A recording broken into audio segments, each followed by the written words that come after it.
नमस्कार साथियों। आज एक नई पहल की शुरुआत करने जा रहा हूँ। हिंदी व्याकरण जो कामता प्रसाद गुरु ने लिखा है उसका पाठ। यह जो किताब है मेरे पास, हिंदी व्याकरण, इसको कामता प्रसाद गुरु ने लिखा है। साहित्य वाचस्पति और व्याकरणाचार्य प्रकाशन संस्थान ने इसे छापा है। आइए हम भूमिका देखते हैं।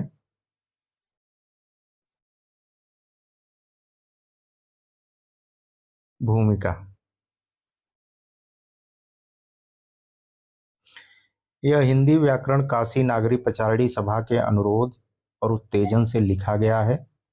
सभा ने लगभग 5 वर्ष पूर्व हिंदी का एक सर्वांगपूर्ण व्याकरण लिखने का विचार कर इस विषय के 2-3 ग्रंथ लिखवाए थे, जिनमें बाबू गंगा प्रसाद एमए और पंडित रामकरण शर्मा के लिखे हुए व्याकरण अधिकांश में उपयोगी निकले। तब सभा ने इन ग्रंथों के आधार पर अथवा स्वतंत्र रीति से विस्तृत व्याकरण लिखने का गुरुभार मुझे सौंप दिया। इस विषय में पंडित महावीर प्रसाद जी द्विवेदी और पंडित माधवराव सप्रे ने भी सभा से अनुरोध किया था, जिसके लिए मैं आप दोनों महाशयों का कृतज्ञ हूँ। मैंने इस कार्य में किसी विद्वान को आगे बढ़ते हुए न देखकर अपनी अल्पज्ञता का कुछ भी विचार न किया और सभा का दिया हुआ भार धन्यवाद पूर्वक तथा कर्तव्य बुद्धि से ग्रहण कर लिया।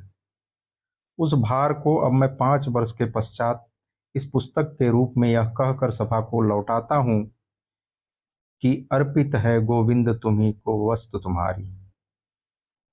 इस ग्रंथ की रचना मैंने पूर्वोक्त दोनों व्याकरणों से यत्र तत्र सहायता ली है और हिंदी व्याकरणों के आज तक छपे हुए हिंदी और अंग्रेजी ग्रंथों का भी थोड़ा बहुत उपयोग किया है। इन सब ग्रंथों की सूची पुस्तक के अंत में दी गई है। द्विवेदी जी लिखित हिंदी भाषा की उत्पत्ति और ब्रिटिश विश्वकोश के हिंदुस्तानी नामक लेख के आधार पर इस पुस्तक में हिंदी की उत्पत्ति लिखी गई है। अरबी फारसी शब्दों की उत्पत्ति के लिए मैं अधिकांश में राजा शिव प्रसाद कृत हिंदी व्याकरण और प्लाट्स कृत हिंदुस्तानी ग्रामर का ऋणी हूँ। काले कृत उच्च संस्कृत व्याकरण से मैंने संस्कृत व्याकरण के अंश लिए हैं। सबसे अधिक सहायता मुझे दामले कृत शास्त्रीय मराठी व्याकरण से मिली है, जिसकी शैली पर मैंने अधिकांश में अपना व्याकरण लिखा है। पूर्वोक्त पुस्तक से मैंने हिंदी में घटित होने वाले व्याकरण विषयक कई एक वर्गीकरण, विवेचन, नियम और न्याय सम्मत लक्षण आवश्यक परिवर्तन के साथ लिए हैं। संस्कृत व्याकरण के कुछ उदाहरण भी मैंने इस पुस्तक से संग्रह किए हैं। पूर्वोक्त ग्रंथों के अतिरिक्त अंग्रेजी, बंगला और गुजराती व्याकरणों से भी कहीं कहीं सहायता ली गई है। इन पुस्तकों के लेखकों के प्रति मैं नम्रतापूर्वक अपनी हार्दिक कृतज्ञता प्रकट करता हूँ। हिंदी तथा अन्यान्य भाषाओं के व्याकरणों से उचित सहायता लेने पर भी इस पुस्तक में जो विचार प्रकट किए गए हैं और जो सिद्धांत निश्चित किए गए हैं वे साहित्यिक हिंदी से ही संबंध रखते हैं और उन सबके लिए मैं ही उत्तरदाता हूँ। यहाँ यह कह देना अनुचित न होगा कि हिंदी व्याकरण की छोटी मोटी कई पुस्तकें उपलब्ध होते हुए भी हिंदी में इस समय अपने विषय और ढंग की यही एक व्यापक और संभवतः मौलिक पुस्तक है। इसमें मेरा कई ग्रंथों का अध्ययन और कई वर्षों का परिश्रम तथा विषय का अनुराग और स्वार्थ त्याग सम्मिलित है। इस व्याकरण में अन्यान्य विशेषताओं के साथ साथ एक बड़ी विशेषता यह भी है कि नियमों के स्पष्टीकरण के लिए इसमें जो उदाहरण दिए गए हैं वे अधिकतर हिंदी के भिन्न भिन्न कालों के प्रतिष्ठित और प्रमाणिक लेखकों के ग्रंथों से लिए गए हैं। इस विशेषता के कारण पुस्तक में यथासंभव अंध परंपरा अथवा कृत्रिमता का दोष नहीं आने पाया है, पर इन सब बातों पर यथार्थ सम्मति देने के अधिकारी विशेषज्ञ हैं। कुछ लोगों का मत है कि हिंदी के सर्वांगपूर्ण व्याकरण में मूल विषय के साथ साथ साहित्य का इतिहास, छंदो निरूपण, रस, अलंकार, कहावतें, मुहावरे आदि विषय रहने चाहिए। यद्यपि ये सब विषय भाषा विज्ञान की पूर्णता के लिए आवश्यक हैं, तो भी ये सब अपने आप में स्वतंत्र विषय हैं और व्याकरण से इनका कोई प्रत्यक्ष संबंध नहीं है। किसी भी भाषा का सर्वांगपूर्ण व्याकरण वही है जिससे उस भाषा के सब शिष्ट रूपों और प्रयोगों का पूर्ण विवेचन किया जाए और उनमें यथासंभव स्थिरता लाई जाए। हमारे पूर्वजों ने व्याकरण का यही उद्देश्य माना है और मैंने इसी पिछली दृष्टि से इस पुस्तक को सर्वांगपूर्ण बनाने का प्रयत्न किया है। यद्यपि यह ग्रंथ पूर्णतया सर्वांगपूर्ण नहीं कहा जा सकता, क्योंकि इतने व्यापक विषय में विवेचन की कठिनाई और भाषा की अस्थिरता तथा लेखक की भ्रांति और अल्पज्ञता के कारण कई बातों का छूट जाना संभव है। तथापि मुझे यह कहने में कुछ भी संकोच नहीं है कि इस पुस्तक से आधुनिक हिंदी के स्वरूप का प्रायः पूरा पता लग सकता है। यह व्याकरण अधिकांश में अंग्रेजी व्याकरण के ढंग पर लिखा गया है। इस प्रणाली के अनुसरण का मुख्य कारण यह है कि हिंदी में आरंभ से ही इसी प्रणाली का उपयोग किया गया है और आज तक किसी लेखक ने संस्कृत प्रणाली का कोई पूर्ण आदर्श उपस्थित नहीं किया। वर्तमान प्रणाली के प्रचार का दूसरा कारण यह है कि इसमें स्पष्टता और सरलता विशेष रूप से पाई जाती है और सूत्र तथा भाष्य दोनों ऐसे मिले रहते हैं कि एक ही लेखक पूरा व्याकरण विशद रूप में लिख सकता है। हिंदी भाषा के लिए वह दिन सचमुच बड़े गौरव का होगा जब इसका व्याकरण अष्टाध्यायी और महाभाष्य के मिश्रित रूप में लिखा जाएगा, पर वह दिन अभी बहुत दूर दिखाई देता है। यह कार्य मेरे लिए तो अल्पज्ञता के कारण दुस्तर है, पर इसका संपादन तभी संभव होगा जब संस्कृत के अद्वितीय व्याकरण हिंदी को एक स्वतंत्र और उन्नत भाषा समझकर इसके व्याकरण का अनुशीलन करेंगे। जब तक ऐसा नहीं हुआ है, तब तक इसी व्याकरण से इस विषय के अभाव की पूर्ति होने की आशा की जा सकती है। यहाँ यह कह देना भी आवश्यक जान पड़ता है कि इस पुस्तक में सभी जगह अंग्रेजी व्याकरण का अनुकरण नहीं किया गया है। इसमें यथासंभव संस्कृत प्रणाली का भी अनुसरण किया गया है और यथास्थान अंग्रेजी व्याकरण के कुछ दोष भी दिखाए गए हैं। मेरा विचार था कि इस पुस्तक में मैं विशेषकर कारकों और कालों का विवेचन संस्कृत की शुद्ध प्रणाली के अनुसार करता, पर हिंदी में इन विषयों की रूढ़ि अंग्रेजी के समागम से अभी तक इतनी प्रबल है कि मुझे सहसा इस प्रकार का परिवर्तन करना उचित न जान पड़ा। हिंदी में व्याकरण का पठन पाठन अभी बाल्यावस्था में ही है, इसलिए इस नई प्रणाली के कारण इस रूखे विषय के और भी रूखे हो जाने की आशंका थी। इसी कारण मैंने विभक्तियों और आख्यानों के बदले कारकों और कालों का नामोल्लेख तथा विचार किया है।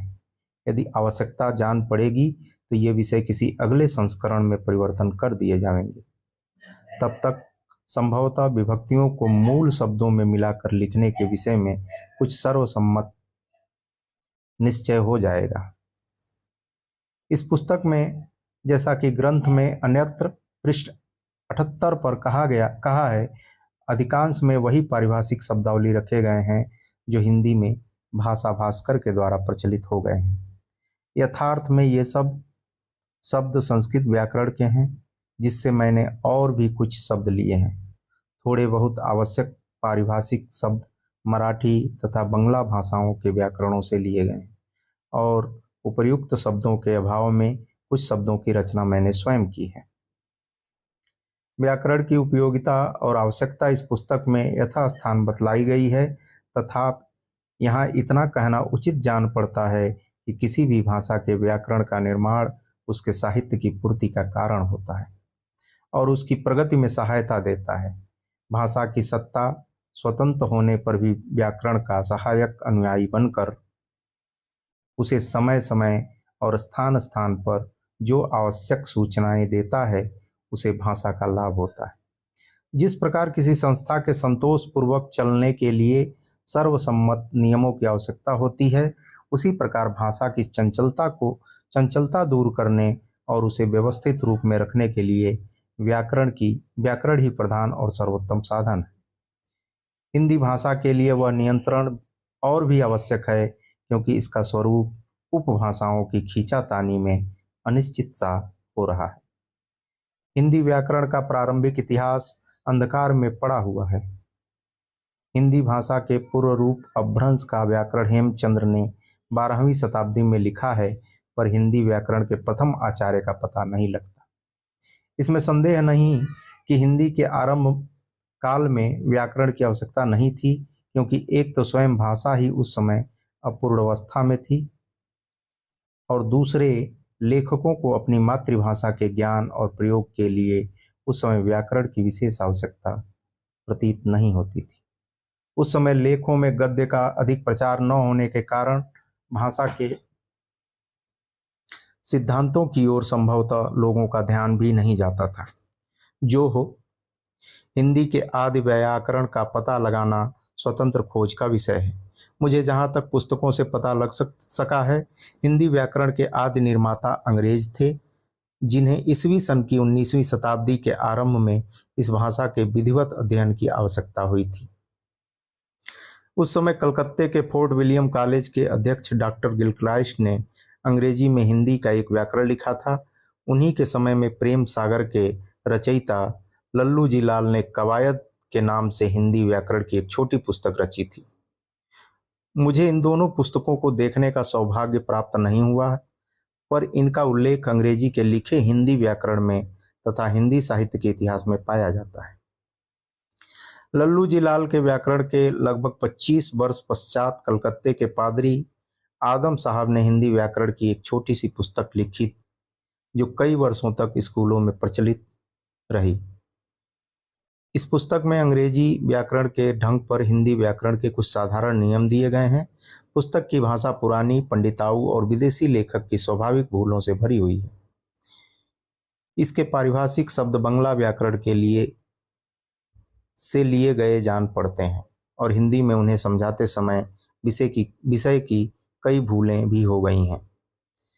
सिपाही विद्रोह के पीछे शिक्षा विभाग की स्थापना होने पर पंडित राम जसन की भाषा तत्वबोधिनी प्रकाशित हुई, जो एक साधारण पुस्तक है और जिसमें कहीं कहीं हिंदी और संस्कृत के मिश्रित प्रणालियों का उपयोग किया गया है।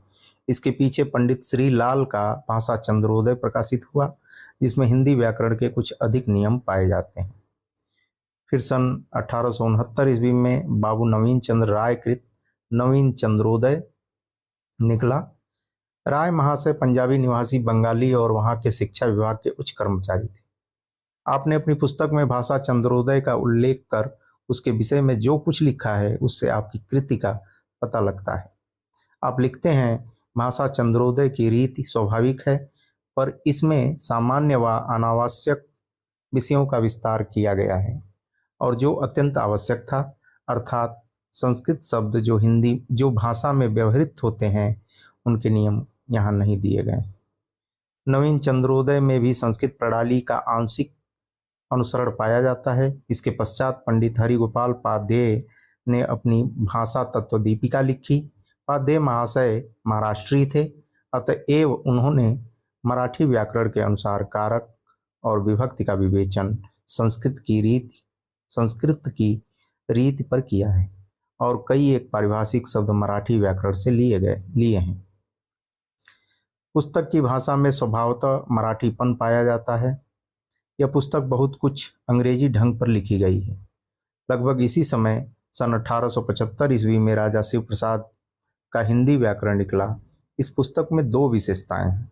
पहली विशेषता यह है कि पुस्तक अंग्रेजी ढंग की होने पर भी इसमें संस्कृत व्याकरण के सूत्रों का अनुकरण किया गया है, और दूसरी यह कि हिंदी के व्याकरण के साथ साथ नागरी अक्षरों में उर्दू का भी व्याकरण दिया गया है।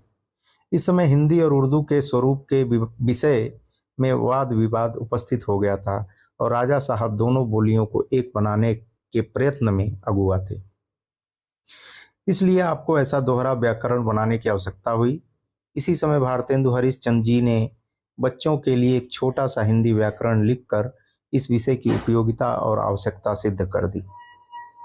इसके पीछे पादरी एथरिंगटन साहब का प्रसिद्ध व्याकरण भाषा भास्कर प्रकाशित हुआ, जिसकी सत्ता 40 वर्ष से आज तक एक सी अटल बनी हुई है। अधिकांश में दूषित होने पर भी इस पुस्तक के आधार और अनुकरण पर हिंदी के कई छोटे मोटे व्याकरण बने और बनते जाते हैं। यह पुस्तक अंग्रेजी ढंग पर लिखी गई है और जिन पुस्तकों में इसका आधार पाया जाता है उनमें भी इसका ढंग लिया गया है। हिंदी में यह अंग्रेजी प्रणाली इतनी प्रिय हो गई कि इसे छोड़ने का पूरा प्रयत्न आज तक नहीं किया गया। मराठी, गुजराती, बंगला आदि भाषाओं के व्याकरणों में भी बहुधा इसी प्रणाली का अनुकरण पाया जाता है।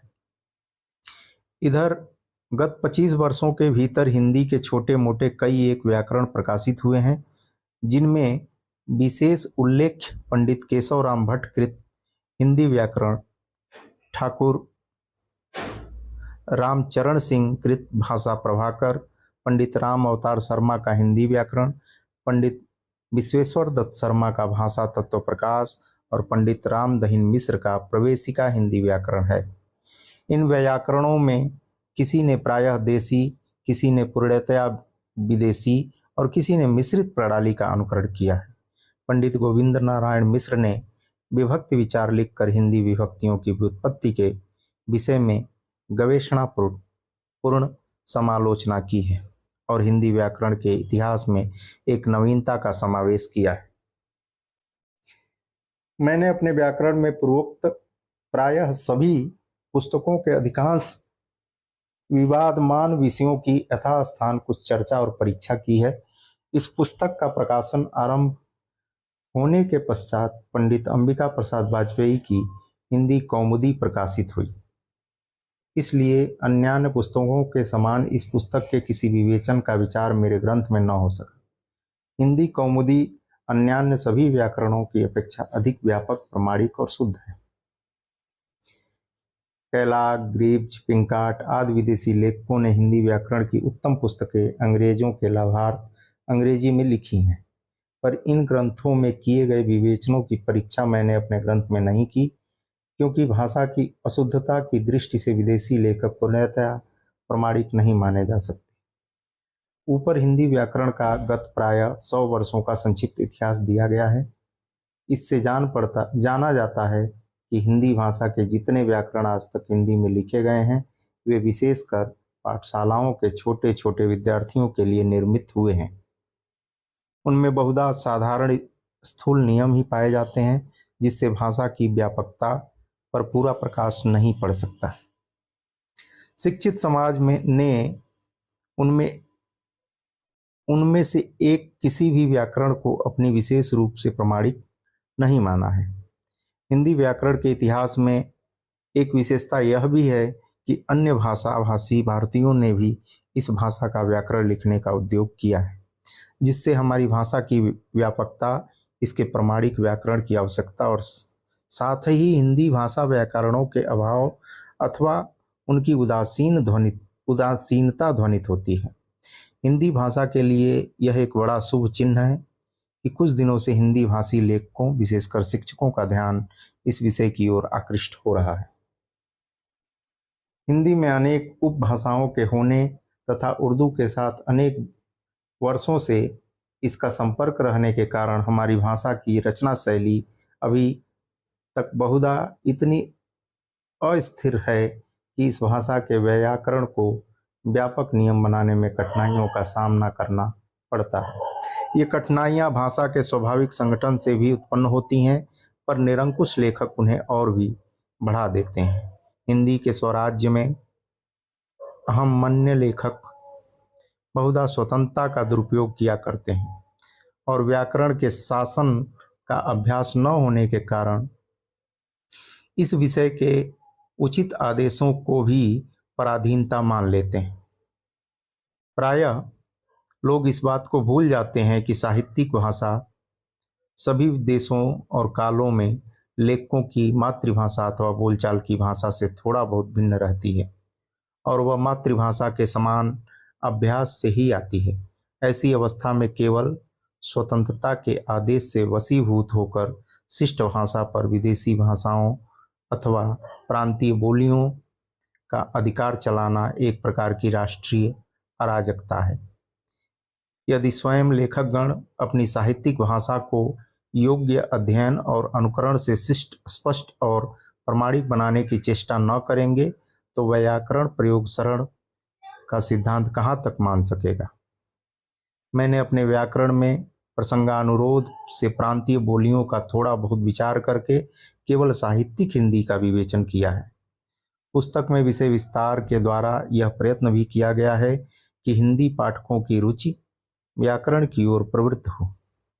इन सब प्रयत्नों की सफलता का निर्णय विज्ञ पाठक ही कर सकते हैं। इस पुस्तक में एक विशेष त्रुटि रह गई है जो कालांतर ही में दूर हो सकती है जब हिंदी भाषा की पूरी और वैज्ञानिक खोज की जाए। मेरी समझ में किसी भी भाषा के सर्वांगपूर्ण व्याकरण में उस भाषा के रूपांतरों और प्रयोगों का इतिहास लिखना आवश्यक है। यह विषय इस व्याकरण में न आ सका क्योंकि हिंदी भाषा के आरंभ काल में समय समय पर प्रायः एक शताब्दी में बदलने वाले रूपों और प्रयोगों के प्रमाणिक उदाहरण जहाँ तक मुझे पता लगा है उपलब्ध नहीं है। फिर इस विषय के योग्य प्रतिपादन के लिए शब्द शास्त्र की विशेष योग्यता की भी आवश्यकता है। ऐसी अवस्था में मैंने हिंदी व्याकरण में हिंदी भाषा के इतिहास के बदले हिंदी साहित्य का संक्षिप्त इतिहास देने का प्रयत्न किया है। यथार्थ में यह बात अनुचित और आवश्यक प्रतीत होती है कि भाषा के संपूर्ण रूपों और प्रयोगों की नामावली के स्थान में कवियों और लेखकों तथा उनके ग्रंथों की शुष्क नामावली दी जाए।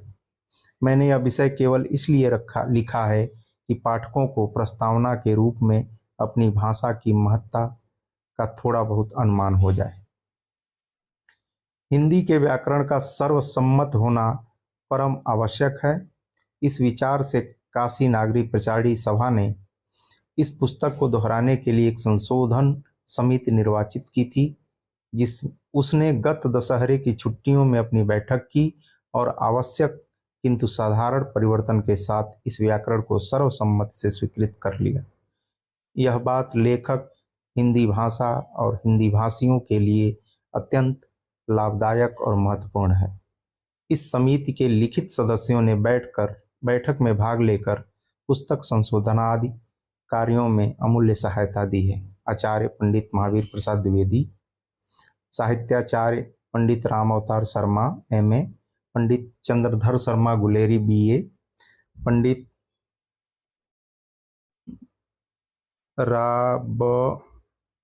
पंडित लज्जा शंकर झा BA, बाबू जगन्नाथ दास रत्नाकर BA, बाबू श्याम सुंदर दास BA, पंडित रामचंद्र शुक्ल। इन सब सज्जनों के प्रति मैं अपनी हार्दिक कृतज्ञता प्रकट करता हूँ। पंडित महावीर प्रसाद द्विवेदी का मैं विशेषतया कृतज्ञ हूँ क्योंकि आपने हस्तलिखित प्रति का अधिकांश भाग पढ़कर अनेक उपयोगी सूचनाएं देने की कृपा और परिश्रम किया है। खेद है कि पंडित गोविंद नारायण मिश्र जी मिश्र तथा पंडित अंबिका प्रसाद जी वाजपेयी समयाभाव के कारण समिति की बैठक में योग न दे सके, जिससे मुझे आप लोगों की विद्वता और सम्मति का लाभ प्राप्त न हुआ। व्याकरण संशोधन समिति की सम्मति परिशिष्ट में दी गई है। अंत में मैं विज्ञ पाठकों से नम्र निवेदन करता हूँ कि आप लोग कृपा कर मुझे इस पुस्तक के दोषों की सूचना अवश्य दें। यदि ईश्वरेच्छा से पुस्तक को द्वितीयावृत्ति का सौभाग्य प्राप्त होगा तो उसमें उन दोषों को दूर करने का पूर्ण प्रयत्न किया जाएगा।